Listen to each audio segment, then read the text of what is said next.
You join us back at Silverstone live for the British Superbikes round 6. We're on the Sky Sports balcony. Behind me, we've got the 250s warming up. But while they're warming up, you can see Neil Hodgson there celebrating his Superbike win. With me is Jeremy Williams up on the Sky Sports balcony. Jeremy, a dominant win there for Neil Hodgson. You reckon he can do it again easily this afternoon? Okay, that's okay being smart after the event. What about the 250s? Who you reckon's going to go and do the business on the 250? Good question. It's not something I've been watching that closely, to be honest, Keith. I used to watch it every possible chance because I was racing 250 back in England in '92. Seems like an eternity away now. It is an eternity, believe me. Last time I raced here, I was leading the race and my chain broke.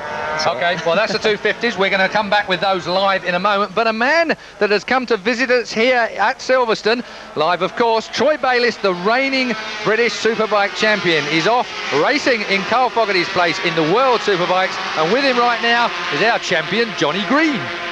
Yeah, thanks, Keith. I think Troy's feeling a bit strange at the moment. I don't think you very often come to meets like this and actually have to watch. Are you enjoying it? Yeah, no, it's really good. It's good to see the old team from last year going really well.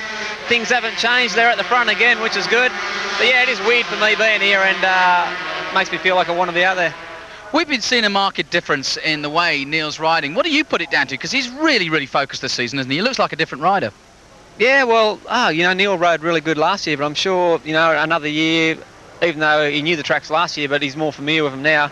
He feels at home with the team, which is what you need, and that's really shown in him. Now you've got a strange position because at Brands Hatch, these boys are going to be back, and we've already seen what they can do at Donington. Are you looking forward to that? Yeah, for sure. Are you going to beat them? Well, they're great riders, and it depends on how the weekend goes, but I'm sure they'll be there, and I hope I'll be there as well. And how are you enjoying the Worlds at the moment? Because you've set them alight really in the way you've been riding. No, it's been good. It's been really busy for me, but things are starting to settle down a bit, which is good, and I feel pretty much at home there. All right, well, we'll let you enjoy the rest of your afternoon here. Thanks for talking to us. Back to you, Keith.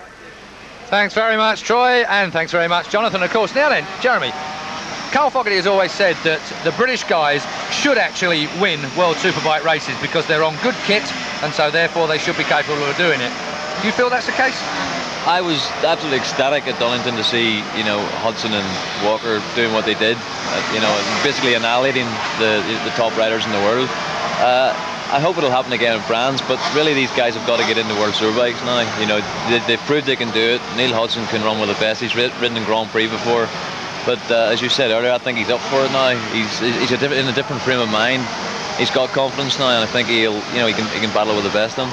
How much do you think it's down to the team? We heard Troy Bayliss say they're the GSE team. I mean, he came from the GSE team, went over to America, came back into World Superbikes, won at World Superbike. We saw Neil Hodgson, the GSE team again, win at World Superbikes at Donington. I mean, is that team... It's a very good team, isn't it? I mean, there's a lot to do with the team. But if you just look at the level of commitment from teams now in this championship, it's equal to World Superbike in some cases. Colin Wright talked to me at Snellerton about the protest that was put in by Suzuki could cost them £1 million if they didn't get it resolved. Likewise, Paul Denning emphasised, of course, that it could cost Suzuki £1 million. Yes, yeah. That's a lot of money. Well, it's got scary now, hasn't it? But it's almost your wages. Yeah. I wish. No, more like yours, Keith.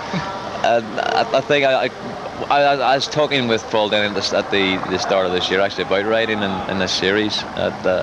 Because you have ridden four-strokes and Ducatis very well, haven't you? Yeah, and it's something I would have considered, and I looked at it and I really was honestly shocked by the level of sponsorship, the amount of money the riders are getting paid, and it is absolutely equal to World Superbike, I think now. I mean, and these guys have proved that they can run with them. Hopefully they'll get a full-time ride. At least a couple of them deserve to get a full-time ride next year. But certainly, the INS Ducati team could move into it and do very well at it. Well, we'll hear more from Jeremy Williams in just a few moments. The 250s are down on the grid right now. We're going to be live and uninterrupted with them after this break.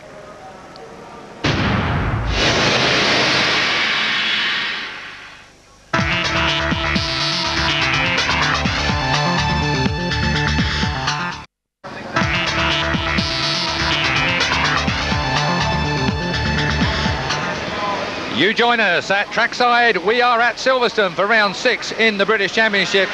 And a bit of a bonus for us, we've got the 250cc Championship now. We can see them going off on their warm-up lap. The 250s are on track due to a bit of a delay we've had here at Silverstone. We're pleased to be able to bring them. There is the reigning champion, number 1, John McGuinness out. He's in second place on the grid. Darren Barton is on pole. Gary Haslam is third, and Steve Storford has made the front row too. So we're in for a big race. Lee Jackson, the man who came good at Snetterton, is on the second row. We'll be seeing plenty from him on the Paget's Honda, I'm sure.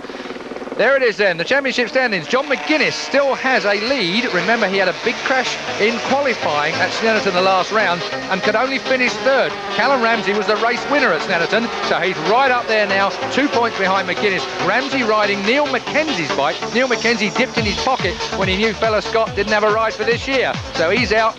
Can't believe these Superbike blokes get paid so much money. Lee Jackson's in third place on his Honda. Then it's Jason Davis. Tunstall's there, Gary Haslam's there, Bishop is there, and Ian Bennett, who had a great ride at Snetterton. He's only on 30 points, but watch out for number 34, Black Bike, rode so well at Snetterton, this track might just suit him and his team. They're out on track right now. This is the warm-up lap, this is not the race, and we've got Julian in commentary. I'm going to be joining him in just a minute. It's a bit of a bonus for us all. Jeremy McWilliams, enjoying this? Yes, great. Love watching 250 racing, and I actually would. You weren't too bad at this either, yeah, were you, I feel like I want to be doing it here today. I really would enjoy this. It's a nice track. Well, I can tell you the track's changed a little bit since my day, boy. 1981, I stood on that podium down there. Yeah, so you're only doing about 30 miles an hour around this. Yeah, you were, thank you for that. John McGuinness then rolls on to second place on the grid, Darren Barton. Now, Darren Barton, I call him Luckless Barton because he really is. Oh, there he is, number 3. Watch for Darren Barton. He had a disaster in Snetterton. He set pole time again in Snetterton and massive off in Alton the round before. So Darren Barton really could do some luck in the race. Now then, they're about to come under starters' orders, so I can hand to my bearded and rotund friend as I look through the window at him right now. He is smiling about that, ladies and gentlemen, I've got to tell you. Julian, after you. Thank you, so kind, Keith, so kind. You're looking at the pole man, Darren Barton, ex-125 champion. Somebody at the back of the grid, number 14, has a problem. Paul Ellis, the Anglesey rider. Looks like he's had to restart his bike. You can see the yellow leathers. Everything in order. The marshal indicating the row 6 is okay. He's off the track. Red flag goes. Julian Ryder moves over here in the box to give you a bit of a shove, and he goes green. Oh, left absolutely for dead. There's a man in the middle of the track, and he's going to make it. Oh, dear me. That's Gary Haslam. Haslam. Gary Haslam in all sorts of trouble there. Gary Haslam, bike number 7, in big trouble there. So, Gary Haslam, dear me, was so lucky not to get taken out. Here we go, taking them out though into the countryside for the first time. The reigning champion by only 2 points as it is at this stage of the season. But it is John McGuinness then. John McGuinness, fat right hand after a big smack at Snetterton. It's still got a bigger hand than me, Jules. And Darren Barton in second place at Ireland. And there's Lee Jackson. Now Lee Jackson, well, we saw a great ride from him at Snetterton. He came through from, well, way down to finish second in the race. Number 9, Lee Jackson, being duffed up by Callum Ramsey. No, Ramsey goes up the inside on bike. Oh, 2 in 1. Oh, yes, that sounds like Callum Ramsey. It does indeed on Neil. Like that. He certainly is the Scotsman up to second, I think. And Haslam went from the front row of the grid and was absolutely stone last into turn 1. David Gattenby's now stone last on bike number 5, so he's struggling a little bit. But at the front, John McGuinness on the Demon Vimto Honda. He is absolutely magnificent this year. Paul Bird, the team owner, and various others, unfairly and unwisely, I would say, take the mickey out of his size. He's not a big lad now. He's slipped himself right down. He's looking fitter and fitter as every race goes by. John McGuinness, well, I've got to say, he had such massive injuries after Snetterton. He took a big smack to his hand. That was far too big for him to cope with. His ankles were also bad, but now back on some kind of form. He certainly is. And there we have a number 3. That's Darren Barton, our pole sitter. Looks like he's carved through to second place in front of the Scotsman. Callum Ramsey Jackson on the Paget's bike. Number 9 with the checkerboard crash hat.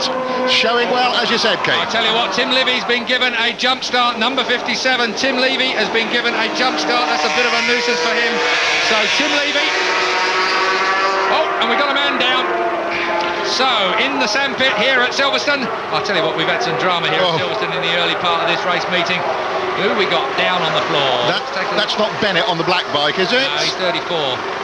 So I don't recognise the bike immediately from the side there, but doesn't really matter. Oh, that's a nice looking tool. I've not seen one of them for a while.